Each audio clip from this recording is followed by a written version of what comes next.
నమస్కారం, B news కి స్వాగతం. నేను మీ మహంతి. ముందుకి నాటి ముఖ్యాంశాలు. వైఎస్ఆర్సీపీ పార్టీలో చేరిన విజయవాడ పశ్చిమ టీడీపీ నేతలు 49వ డివిజన్ టీడీపీ అధ్యక్షులు నీలం మనోజ్ కుమార్ కు ఆయన అనుచరులకు పార్టీ కండువా కప్పి సాదరంగా ఆహ్వానించిన సీఎం జగన్. వైసీపీ ప్రభుత్వం అన్ని రంగాలను కోలుకోలేని దెబ్బతీసిందని కూటమి మైలవరం అభ్యర్థి ఎమ్మెల్యే వసంత కృష్ణప్రసాద్ వెల్లడి. 5 ఏళ్ల నరకానికి, సంక్షోభానికి, సమస్యలకు చెక్ పెట్టే సమయం వచ్చిందని వ్యాఖ్య. మైలవరంలో విస్తృతంగా పర్యటిస్తున్న ఎమ్మెల్యే అభ్యర్థి సన్నాల తిరుపతిరావు. ముఖ్యమంత్రి సీఎం చేయాలని, ఫ్యాన్ గుర్తుపై ఓటు వేయాలని అభ్యర్థన. ఓట్ల కోసం తమ ఇంటి వద్దకు వచ్చే బీజేపీ అభ్యర్థిని రాష్ట్రానికి ఎందుకు ప్రత్యేక హోదా ఇవ్వలేదని నిలదీయండన్న ఇండియా కూటమి బలపరిచిన విజయవాడ పశ్చిమ నియోజకవర్గం సిపి అభ్యర్థి జి కోటేశ్వరరావు. రాష్ట్రానికి రాజధాని ఎందుకు లేకుండా చేశారని వైసీపీ అభ్యర్థిని ప్రశ్నించండి వెల్లడి. విజయవాడ పశ్చిమ నియోజకవర్గ పరిధిలోని 49వ డివిజన్ టీడీపీ అధ్యక్షుడు నీలం మనోజ్ కుమార్ తన అనుచరులతో కలిసి వైసీపీ తీర్థం పుచ్చుకున్నారు. ఎంపీ కేశినేని నానితో కలిసి కేసరపల్లి బస్ యాత్రలో ఉన్న సీఎం జగన్ వద్దకు వెళ్లి ఆయన సమక్షంలో పార్టీలో చేరారు. వారికి సీఎం జగన్ పార్టీ కండువాలు కప్పి సాదరంగా ఆహ్వానించారు.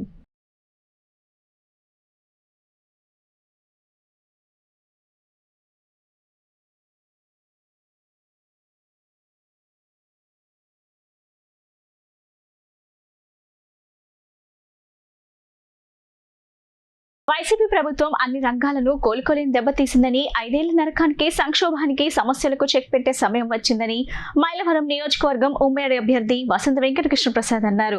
3 జెండాలు వేరైన లక్ష్యం ఒకటే అని, మహాకూటమికి ఘన విజయం చేకూర్చాలని కోరారు. నేడు మైలవరంలో జరగబోయే దళిత శంఖారామం ఎస్సీల సదస్సును జయప్రదం చేయాలని పిలుపునిచ్చారు. మైలవరం నియోజకవర్గం జి కొండూరు మండలం చెవుటూరులో జరిగిన రచ్చబండ ఆత్మీయ సమావేశంలో ఎమ్మెల్యే వసంత కృష్ణప్రసాద్ పాల్గొన్నారు. ఈ సందర్భంగా ఆయన మాట్లాడుతూ తను ఏ పరిస్థితిలో వైకాపాను వీడాల్సి వచ్చిందో వివరించారు. వైసీపీ ప్రభుత్వంలో ఎస్సీ, ఎస్టీ సోదరుల అభ్యున్నతికి సంబంధించిన 27 సంక్షేమ పథకాలు రద్దు చేశారన్నారు. విదేశీ విద్య రద్దు చేశారన్నారు. వైకాపా పాలనలో విద్యుత్ ఛార్జీలు పెరిగి ఏపీకి పరిశ్రమలకు రాక మన బిడ్డలకు ఉద్యోగ అవకాశాలు రాలేదన్నారు. యువత భవిష్యత్ నిర్వీర్యమైందన్నారు. అప్రజాస్వామ్యక విధానాలు అవలంబిస్తున్న వైసీపీ ప్రభుత్వం నుంచి ఏపీని రక్షించడానికే బీజేపీ, జనసేన, తెలుగుదేశం 3 పార్టీలు కలిసి మహాకూటమిగా ఏర్పడినట్లు పేర్కొన్నారు. ఏపీ సార్వత్రిక ఎన్నికల్లో పోటీ చేస్తున్న మహాకూటమికి అఖండ విజయాన్ని అందించాలని విజ్ఞప్తి చేశారు. మహాకూటమి అధికారంలోకి రావాల్సిన ఆవశ్యకతను ఆయన వివరించారు.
రేపు 16వ తారీఖున రేపటి రోజున సాయంత్రం అదే మైలవరంలో మళ్ళా ఎస్సీ ఆత్మీయ సమావేశం ఉంది.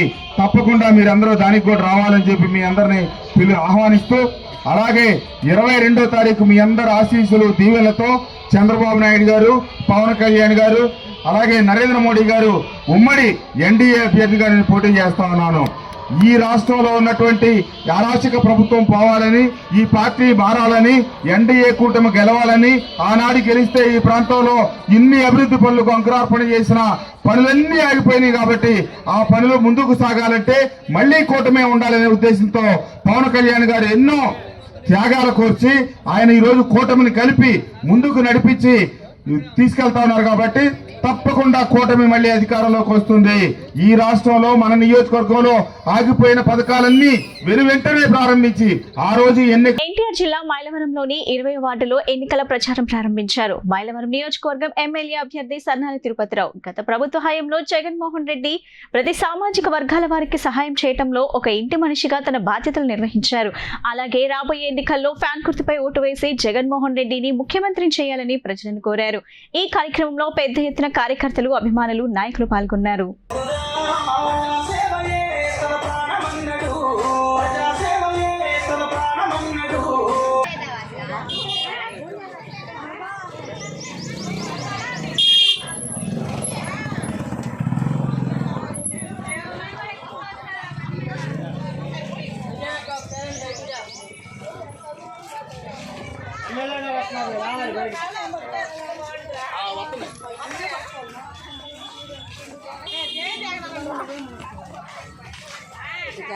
జై జగన్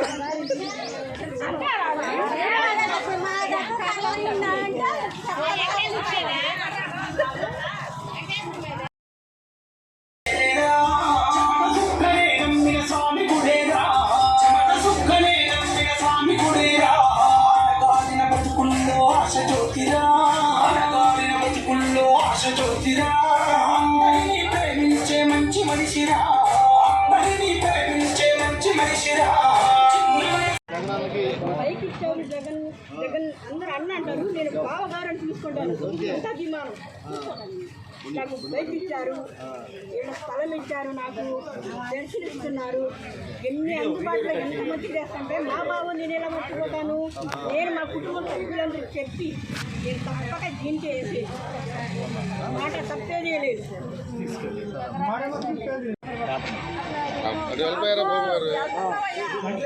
తిరగండి.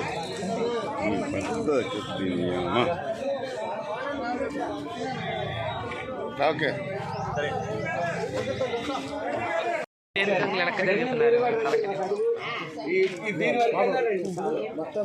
జనాలు మొత్తం పడేటట్టు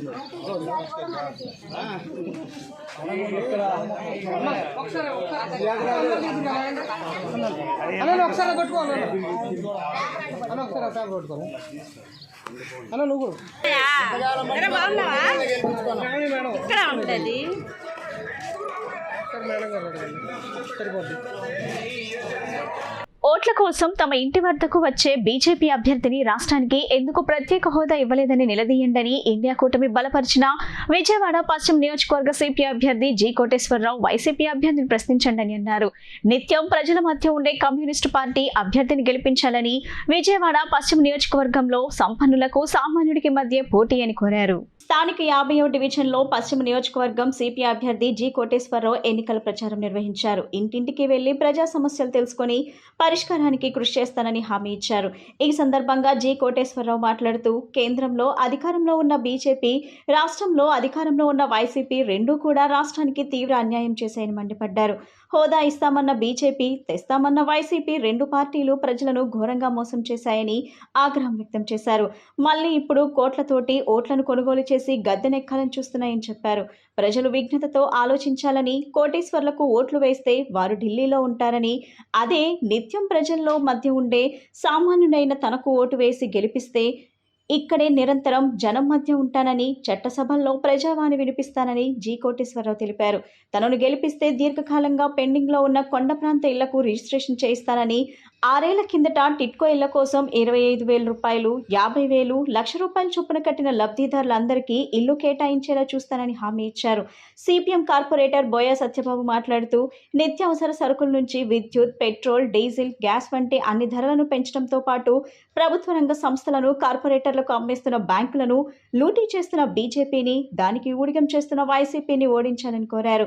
ధరలు తగ్గాలన్నా, విజయవాడ నగరం అభివృద్ధి చెందాలన్నా కమ్యూనిస్టులను గెలిపించాలని కోరారు.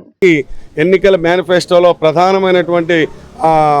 ప్రధానమైనటువంటి సమస్యని అధిగమించేటటువంటి దానికోసం, ట్రాఫిక్ సమస్యని అధిగమించేటటువంటి దానికోసం పంజా సెంటర్ నుండి రైల్వే ఏదైతే ఫుట్ ఓవర్ బ్రిడ్జి ఉందో ఆ ఫుట్ ఓవర్ బ్రిడ్జి నుంచి అటువైపు రైల్వే స్టేషన్ తూర్పు వైపునకు ఒక ఫ్లైఓవర్ నిర్మాణం చేయబడితే ఖచ్చితంగా ఉన్నటువంటి ప్రత్యామ్నాయ రోడ్లకి అన్వేషించేటటువంటి దానికి అవకాశం ఉంది. ఫ్లైఓవర్ నిర్మాణానికి నేను శ్రీకారం చుడతానని చెప్పి ఈ సందర్భంగా ప్రజానికానికి అందరూ కూడా విజ్ఞప్తి చేస్తా ఉన్నాం. అదే సందర్భంలో ఈ కొండ ప్రాంతంలో వించిపేట కొండ ప్రాంతంలో మెట్లు అధ్వానంగా ఉన్నాయి. రిటైనింగ్ వాల్స్ ఏనాడో ఈ స్థానికంగా ఈ ప్రాంతంలో ఆ రోజు ఉన్నటువంటి ఏనుగుల పెంటయ్య గారు కార్పొరేటర్గా ఉన్నటువంటి రోజుల్లో నిర్మాణం చేసినటువంటి మెట్లు కానీ రిటైనింగ్ వాల్స్ కానీ తర్వాత వచ్చినటువంటి వారు ఎవరు కూడా దాన్ని పట్టించుకున్నటువంటి పరిస్థితి లేదు. ఈ రోజున రిటైనింగ్ వాల్స్ నిర్మాణం చేపట్టాలి. అలాగే ప్రధానంగా అంబేద్కర్ పశ్చిమ నియోజకవర్గ పరిధిలోని కొండ ప్రాంత ప్రజలకు కొండంత అండగా ఉంటానని, మీ సమస్యలు పరిష్కరిస్తానని పశ్చిమ నియోజకవర్గం జై భారత్ నేషనల్ పార్టీ అభ్యర్థి పోతిరి వెంకటరామారావు కొండ ప్రాంత వాసులకు హామీ ఇచ్చారు. తాము గెలిస్తే పశ్చిమ నియోజకవర్గ అభివృద్ధి కృషి చేస్తానని ఆయన వెల్లడించారు. 49వ డివిజన్ పరిధిలోని ప్రైజర్పేట కొండ ప్రాంతంలో ఎన్నికల ప్రచారంలో భాగంగా జై భారత్ నేషనల్ పార్టీ అభ్యర్థి పోతిరి వెంకటరామారావు కొండలపైన ప్రచారం నిర్వహించారు. ఈ ప్రచారం కొండ ప్రాంత వాసుల్లో కొండంత ప్రభావం చూపించిందని, ఏ నాయకుడు తిరగని ఎర్రకట్ట కొండ ప్రాంతంలో జై భారత్ విజయవాడ వెస్ట్ ఎమ్మెల్యే అభ్యర్థి పోతిరి వెంకటరామారావుపై ఆయన వర్గీయులు హర్షం వ్యక్తం చేస్తున్నారు. ప్రచారంలో భాగంగా అరుగు మీద అమ్మలారా, జై భారత్ బ్యాటరీ టార్చ్ వెలిగించరా అంటూ పోతిని అభ్యర్థించిన తీరు ఓటర్లను ఆకట్టుకుంది. విజయవాడ ప్రైజర్పేటలో వెస్ట్ ఎమ్మెల్యే అభ్యర్థి పోతిని వెంకటరామారావు ప్రచారం సోమవారం ప్రజారంజకంగా సాగింది. నా పేరు పోతిని వెంకటరామారావు, జై భారత్ నేషనల్ పార్టీ ఎమ్మెల్యే అభ్యర్థిగా పోటీ చేస్తా ఉన్నా. మా ఎన్నికల గుర్తు బ్యాటరీ టార్చ్ అండి. ఇది ఒక విశిష్టమైన వ్యక్తి, ఒక నిజాయితీ పరుడు పెట్టిన party Jai Bharat national party. JD Lakshman గారు ఎవరైతే సిబిఐ మాజీ జాయింట్ డైరెక్టర్గా పనిచేసా ఉన్నారో, ఒక పెద్ద తిమింగళాలని జైల్లో పెట్టి ఉన్నారో అటువంటి వ్యక్తి ఉన్న పార్టీలో మేము ఎమ్మెల్యేగా పోటీ చేస్తాను. విజయవాడ పశ్చిమ నియోజకవర్గానికి మా ఎన్నికల గుర్తు బ్యాటరీ టార్చ్ అండి. టార్చ్ లైట్ గుర్తుకి ఓటు వేయండి. మేము 49వ డివిజన్లో ఇక్కడ కొండ ప్రాంతంలో మేము పర్యటన చేస్తూ ఉన్నాం. అన్ని డివిజన్లో కొండలు కోనలు బండలు దాటుకుంటూ ప్రతి ఇంటికి డోర్ టు డోర్, ప్రతి గడపకి తట్టం, తలుపు తట్టం, మరి అక్కడ ఉన్న స్థానిక సమస్యలు మాట్లాడుతూ ఉన్నాం, మహిళలతో మాట్లాడుతున్నాం. ఇక్కడ స్థానిక సమస్యల్ని మేము చర్చించుకుంటూ ఉన్నాం, మన కన్సర్న్ డిపార్ట్మెంట్స్తో చెప్తా ఉన్నాం. డ్రైనేజ్ సమస్యలు వివరిస్తూ ఉన్నారు. మెట్లు కంప్లీట్గా పడిపోయిన పరిస్థితి ఉంది, రోడ్లు సరిగా లేవు. మరి ఇలాంటి పరిస్థితుల్లో కూడా మేము వాళ్ళందరి సమస్యలను పెన్షన్ విషయం వస్తే మరి కరెంటు బిల్లులు వాళ్లే పెంచేసి పెన్షన్ తీసేసే పరిస్థితి. ఏదో బ్యాంకులో చిన్న లోన్ ఇస్తానంటే 0 returns, income tax return file చేసినా కూడా వాళ్ళ పెన్షన్లు తీసేసే పరిస్థితి. మరి కొంతమందికి ఏ రీజన్ చెప్పకుండా పెన్షన్ అప్లై చేసి ఏ రకమైన స్పందన లేని పరిస్థితి. ఆంధ్రప్రదేశ్ రాష్ట్ర ముఖ్యమంత్రి వైఎస్ జగన్మోహన్ రెడ్డిపై జరిగిన దాడిని సెంట్రల్ నియోజకవర్గం 27వ డివిజన్ కార్పొరేటర్ కొండైగుంట మల్లేశ్వరి బలరాం ఖండించారు. రాష్ట్రంలో సీఎం జగన్ ప్రతిష్టాత్మకంగా చేపట్టిన బస్సు యాత్రకు వస్తున్న విశేష స్పందన చూసి ఓర్వలేక ప్రతిపక్షాలు దాడులకు దిగటం సిగ్గుచేటని మండిపడ్డారు. ఆంధ్రప్రదేశ్ రాష్ట్ర ముఖ్యమంత్రి వైఎస్ జగన్మోహన్ రెడ్డిపై జరిగిన దాడిని ఖండిస్తూ సెంట్రల్ నియోజకవర్గంలోని 27వ డివిజన్ కార్పొరేటర్ కార్యాలయం నందు మీడియా సమావేశం నిర్వహించడం జరిగింది. ఈ సందర్భంగా కార్పొరేటర్ కొండైగుంట మల్లేశ్వరి బలరాం మాట్లాడుతూ, రాష్ట్రంలో సీఎం జగన్ ప్రతిష్టాత్మకంగా చేపట్టిన బస్సు యాత్రకు వస్తున్న విశేష స్పందన చూసి ఓర్వలేక ప్రతిపక్ష నేతలు దాడులకు దిగటం సిగ్గుచేటని మండిపడ్డారు. ఓటమి భయంతోనే ఇలాంటి దాడులకు దిగుతున్నారని ఆగ్రహం వ్యక్తం చేశారు. అనేక సంక్షేమ అభివృద్ధి అందిస్తున్న జగన్ పై జరిగిన దాడి ఘటన బాధాకరమన్నారు. సీఎం జగన్ తో పాటుగా వెల్లంపల్లి శ్రీను కూడా గాయాలవ్వటం జరిగిందని, వారిరువురు త్వరగా కోలుకోవాలని మనస్ఫూర్తిగా ఆ ఇంద్రకీలాద్రి అమ్మవారిని కోరుకుంటున్నట్లు చెప్పారు. రాష్ట్ర ప్రజలు సీఎం జగన్ చేసిన సంక్షేమ అభివృద్ధిని చూసి ఆయన్ను మరలా ముఖ్యమంత్రిని చేస్తారని స్పష్టం చేశారు. జై జగన్, జై జగన్, జోహార్ వైఎస్ఆర్, జోహార్ వైఎస్ఆర్, జోహార్ వైఎస్ఆర్. మంచి ఫామ్ లో వస్తుండగా బస్ యాత్ర ఎంతో ఇది వస్తున్న ప్రతి ఒక్కరి నుంచి మంచి స్పందన. ఎక్కడికి వెళ్ళిన బస్ యాత్ర అన్నది మంచి స్పందనలోనే వస్తుంది. కాకపోతే ఏంటంటే ప్రతిపక్ష కూటమి వీళ్ళు మళ్ళీ జగనన్నే వస్తే వీళ్ళకి గుండెల్లో భయం అనేది పట్టుకుంది. ఎందుకంటే జగనన్న చేసిన సంక్షేమ పథకాలు ఆ ప్రాంతం కులం ఏమి చూడకుండా పార్టీ పరంగా కూడా కాకుండా అన్ని పార్టీ వాళ్ళకి ఎంతో అందరూ లబ్ధి పొందిన వాళ్ళే. మొన్న జరిగిన సంఘటనలో ప్రతి ఒక్కళ్ళు ఎంతో బాధపడ్డారు. ఎందుకంటే జగనన్న సింగినారం దగ్గర రాళ్లతో కొట్టడం అన్నది బాధాకరం. ఎందుకంటే జగనన్న ప్రతి ఒక్కళ్ళకి మేలే చేశాడని ఎవరికి కీడు మాత్రం చేయలేదు. అలాగే జగనన్నకి రాయి తగిలి మళ్ళీ అది వెళ్ళి వెల్లంపల్లి గారికి తగలటం చాలా బాధాకరం. ఎప్పుడు జగనన్న ఒకటే అంటాడు, పైన దేవుడు ఆశీస్సులు రాష్ట్ర ప్రజలందరి ఆశీస్సులు ఉండాలి అని అన్నారు. అట్లాగే అందరికీ అందరి తరపు నుంచి జగనన్నకి ఆశీస్సులు ఎప్పుడూ ఉంటాయి భగవంతుడికి, అలాగే శ్రీనన్నకి కూడా ఉంటాయి. ఆరోగ్యంగా తొందరగా కోలుకొని మళ్ళీ ప్రజల్లోకి రావాలని ప్రతి ఒక్కళ్ళు కోరుకుంటున్నారు. ఎందుకంటే వీళ్ళకి భయం అనేది ఉంది. వీళ్ళు పార్టీ వాళ్ళు రారు, ఏ పార్టీ కూడా రాదు. మళ్ళీ వచ్చేదే జగనన్న పార్టీ అనే వస్తుంది, మళ్ళీ ఆయనే సీఎం అవుతారు. ముఖ్యమంత్రి జగన్మోహన్ రెడ్డిపై జరిగిన రాయి దాడిని ఖండిస్తున్నట్లు జాతీయ బీసీ సంక్షేమ సంఘం రాష్ట్ర ఇన్ఛార్జ్ బోను దుర్గా నరేష్ యాదవ్ తెలిపారు. జనసేన అధినేత పవన్ కళ్యాణ్ మాట్లాడిన మాటలు, ఆయన ప్రవర్తన విధానం చాలా జుగుప్సకరంగా ఉన్నాయని అన్నారు.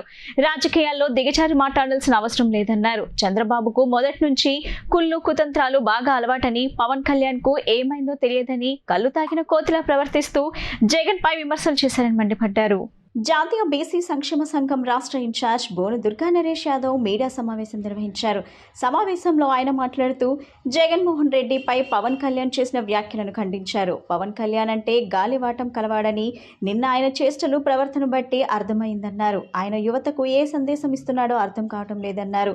బీసీలకు రాజ్యాధికారం కావాలన్నది ఆర్ కృష్ణయ్య కళ అని, ఢిల్లీలో కూడా అనేక ఉద్యమాలు చేశారన్నారు. బీసీలకు 50% రాజకీయ అవకాశం కల్పించిన జగన్మోహన్ రెడ్డిని అభినందించాల్సింది పోయి ఆయన్ని విమర్శించడం దారుణమన్నారు. బీసీలందరూ ఏకతాటిపైకి రావాలి, జగన్మోహన్ రెడ్డిని గెలిపించాలని అనుకుంటున్నామని తెలిపారు. దుష్ప్రచారాలు చేస్తూ మనలో మనకి తగాదాలు పెడుతూ పాపం గడుపుకుంటున్న అగ్రకుల నాయకులు, అగ్రకుల పార్టీలకు చెప్పుతో కొట్టి జగన్మోహన్ రెడ్డికి 175 సీట్లు రావడంలో బీసీలు కీలక పాత్ర పోషిస్తున్నారన్నారు. పవన్ కళ్యాణ్ కు, నారా లోకేష్ కు రాజకీయ పరిపక్వత లేదన్నారు. రాబోయే రోజుల్లో వారికి ప్రజలు బుద్ధి చెప్తున్నారని తెలిపారు. పేరు బోను దుర్గా నరేష్ యాదవ్, జాతీయ బీసీ సంక్షేమ సంఘం స్టేట్ ఇన్ఛార్జిని. ముఖ్యంగా గత 2-3 రోజుల నుంచి రాష్ట్ర సీఎం జగన్మోహన్ రెడ్డి గారి మీద జరిగిన దాడి ఏదైతే ఉందో దీన్ని అందరూ ఖండిస్తూ ఉన్నారు. సాక్షాత్తు దేశ ప్రధాని నరేంద్ర మోడీ గారు కూడా ట్వీట్ చేయడం, అలాగే స్టాలిన్ గారు కానీ, మమతా బెనర్జీ గారు కానీ, అన్ని రాష్ట్రాల సీఎంలు కూడా దీన్ని ఖండిస్తూ ఉంటే, ముఖ్యంగా నిన్న మన రాష్ట్రంలో ఎన్డీఏ కూటమిలో ఉన్న పవన్ కళ్యాణ్ గారు ఆయన చేసిన విన్యాసాలు కానీ, ఆయన మాట్లాడిన విధానం కానీ చాలా జుగుప్సాకరంగా ఉంది. రాజకీయాల్లో మరీ దిగజారి మాట్లాడాల్సినంత అవసరం కూడా లేదని కూడా నాకు స్పష్టమవుతా ఉంది. ఇప్పుడు చంద్రబాబు నాయుడు గారు అంటే ఆయనకి మొదటి నుంచి కుళ్ళు కుతంత్రాలు బాగా అలవాటు కాబట్టి ఆయన గురించి కొంచెం పక్కన పెడదాం. పవన్ కళ్యాణ్ గారికి ఏమైందో నాకైతే తెలియదు, కానీ నిన్న ఒక సీఎం గారిని పట్టుకొని ఆయన మీద జరిగిన దాడిని ఖండించకపోతే అది వేరే దారి, కానీ ఒక కళ్ళు తాగిన కోతిలాగా, ఒక వడదెబ్బ తగిలిన కాకిలాగా, ఒక పార్టీ అధ్యక్షుడు విషయం ఆయన మర్చిపోయాడు. ఎలాగో నెక్స్ట్ టైం అయితే ఉండదు, అది కూడా ఉండదు. ఆయన ఆ వారాహి యాత్రని పెట్టి నిజంగా పవన్ కళ్యాణ్ అంటే గాలివాటం గల్లోడని చెప్పి నిన్న గాలి చేష్టలో యూత్కి ఆయన ఏం సందేశం ఇస్తున్నాడో నాకు అర్థం కావాలి. గులకరాయితో కొడితే రాష్ట్రం అంతా ఇంత ఇదవ్వాలా, అసలు ఆయన మాట్లాడే మాటలు ఎవరో బ్లేడ్లతో కోస్తున్నారని, ఇంకా ఈయన చెప్పే వింతైనన్నిటికి మాత్రం రాష్ట్రం మొత్తం ఉడికిపోవాలి. సాక్షాత్తు సీఎం గారికి తగిన దెబ్బకి ఆయన మాట్లాడిన మాటలు చూస్తుంటే చాలా అసలు మేము మాట్లాడకూడదు, ఎందుకంటే రాష్ట్రం మొత్తం ఖండిస్తూ ఉంది. సరే అందరూ చాలా నీట్గా చేస్తున్నారు, మేము ధర్నాలు చేసాం, కానీ ఎంత స్పందించకపోయినా సరే ఆయన మాట్లాడిన మాటలకి బాధేసి మేము స్పందిస్తాం. ఇవాళ బీసీలు కూడా ఒక విషయం అయితే అందరూ గుర్తుపెట్టుకోవాలి. ఇవాళ 26 జిల్లాల్లో సాక్షాత్తు మన ఆరాధ్య దైవం ఆర్ కృష్ణయ్య గారు 50 సంవత్సరాల కళ బీసీలకి రాజ్యాధికారం కావాలి, 50% వాటా కావాలని ఢిల్లీలో దాదాపు 2-3 వేల ఉద్యమాలు చేసి ఒక గిన్నిస్ బుక్ రికార్డు కూడా స్థాపించిన ఘనత ఆర్ కృష్ణయ్య గారు.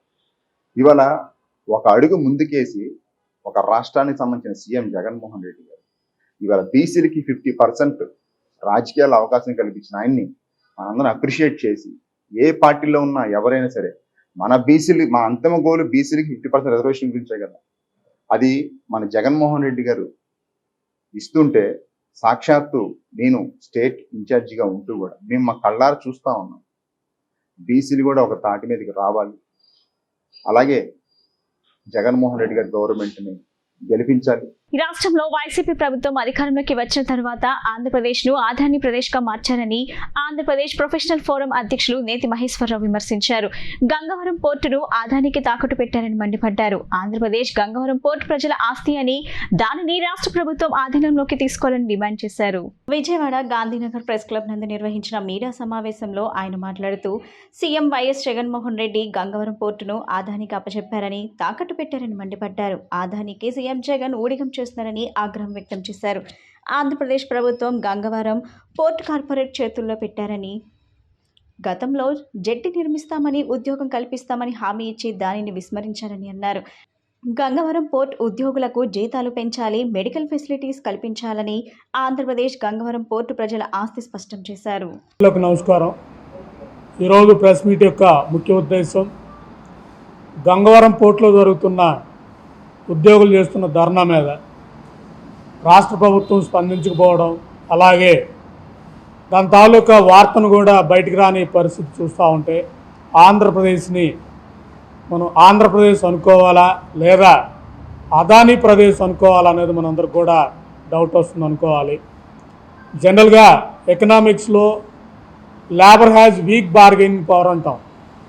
అలాగే ఆంధ్రప్రదేశ్ పరిస్థితి చూస్తే ఒక రైతు వీక్ బార్గెనింగ్ పవర్ ఉన్నాడు అనుకోవాలి. ఎందుకంటే ఈ ఇండస్ట్రీ కారిడార్కి కానీ లేదా ఇండస్ట్రీకి అవసరమైన వీటికి రైతులు భూములు ఇవ్వడం, అలాగే అక్కడున్న నిర్వాసితులు ఎవరైతే ఉన్నారో వాళ్ళ భూములు ఇవ్వడం, వాళ్ళ సక్రమైన కోరికలు నెరవేర్చకపోగా వాళ్ళని ఇంకా హింస పెడుతున్నారు అన్నది ఎగ్జాంపులే గంగవరం పోర్ట్ అంటే మనకు అర్థమవుతూ ఉంది. 2002లో గంగవరం పోర్ట్కి అక్కడ ల్యాండ్ తీసుకున్నప్పుడు అక్కడున్న ఫిషర్మెన్ తాలూకా వాళ్ళ జీవనభృతి పోయినప్పుడు ఆ రోజున్న ప్రభుత్వం పోర్టుతో చేసుకున్న అగ్రిమెంట్ ప్రకారం వాళ్ళకు ఉద్యోగాలు ఇవ్వాలి, ఉద్యోగాలు కూడా గవర్నమెంట్ పే స్కేల్ ప్రకారం ఉండాలన్నది ఒకటి. రెండోది ఆ పోర్టు దగ్గర పనిచేసే ఊళ్ళన్నిటికి కూడా ఉపాధి కల్పించడానికి జెట్టీలు నిర్మించాలి. అలా చాలా డిమాండ్స్ అన్ని పెట్టి ఆ రోజు వాళ్ళను ఒప్పించి తీసుకోవడం జరిగింది. ఉద్యోగ కార్మికులు తమ యొక్క జీవిత భద్రత కోసం గత రోజులుగా ఆందోళన చేస్తూ ఉన్నారు. ఆదాని యొక్క ఆస్తులు ఎలా పెరుగుతున్నాయో దీన్ని బట్టి అర్థం చేసుకోవచ్చు. ఓ పక్క కార్మిక హక్కుల్ని, ఉద్యోగ హక్కుల్ని కాలు రాస్తూ దుర్మార్గమైన పద్ధతుల్లో ఆదాని, అంబానీ ఆస్తులు ఎలా పెరుగుతున్నాయో దీన్ని బట్టి అర్థం చేసుకోవచ్చు. వాళ్ళకి ఉద్యోగాలు, కార్మిక భద్రత కోసం అడుగుతూ ఉంటే, వాళ్ళ జీతవత్యాల గురించి అడుగుతూ ఉంటే ఏమాత్రం పట్టించుకోకుండా నిర్లక్ష్యంగా అహంకారంగా ఉండటం అనేది సరైనది కాదు. ఇన్ని రోజులుగా వాళ్ళు ఆందోళన చేస్తూ ఉంటే ప్రభుత్వం ఏం చేస్తూ ఉంది? ప్రభుత్వం చర్చలకు పిలిచి వాళ్ళ యొక్క న్యాయమైన కోరికలు ఏవైతే ఉన్నాయో ఆ న్యాయమైన కోరికలను పరిష్కరించడం కోసం కృషి చేయాలి. అలా కాకుండా వాళ్ళని ఆ రకంగా వదిలేయటం అనేది సరైనది కాదు. వార్తలు ముగించే ముందు ముఖ్యాంశాలు మరోసారి. వైఎస్ఆర్సీపీ పార్టీలో చేరిన విజయవాడ పశ్చిమ టీడీపీ నేతలు 49వ డివిజన్ టీడీపీ అధ్యక్షులు నీలం మనోజ్ కుమార్ కు ఆయన అనుచరులకు పార్టీ కండువా కప్పి సాదరంగా ఆహ్వానించిన సీఎం జగన్.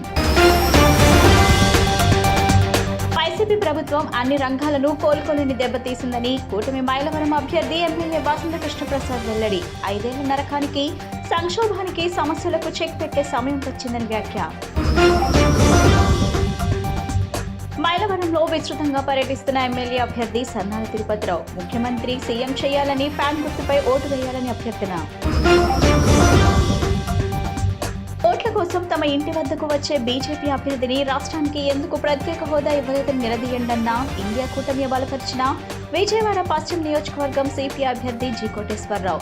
రాష్ట్రానికి రాజధాని ఎందుకు లేకుండా చేశారని వైసీపీ అభ్యర్థిని ప్రశ్నించండి వెల్లడి. ఈ బులెటిన్ ఇంతటితో సమాప్తం. తిరిగి మరో బులెటిన్ కలుద్దాం. నమస్కారం.